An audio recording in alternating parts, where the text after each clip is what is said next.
திருச்செந்தூர் கோயிலிலே வேளாடணும் சண்முகா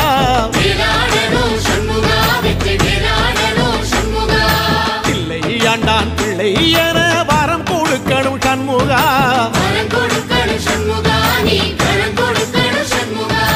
கண்ணுபடும்படி சண்முகா இந்த காலம் முழுவதும் சண்முகா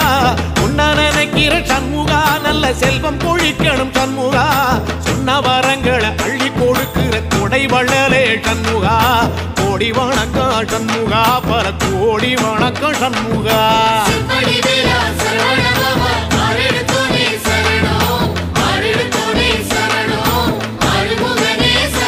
ஐயா மருதமர சத்தியமாகோ அறுபடைய சண்முகா தங்கரதா ஏறி வந்து நீ எட்டி பாறையா சண்முகா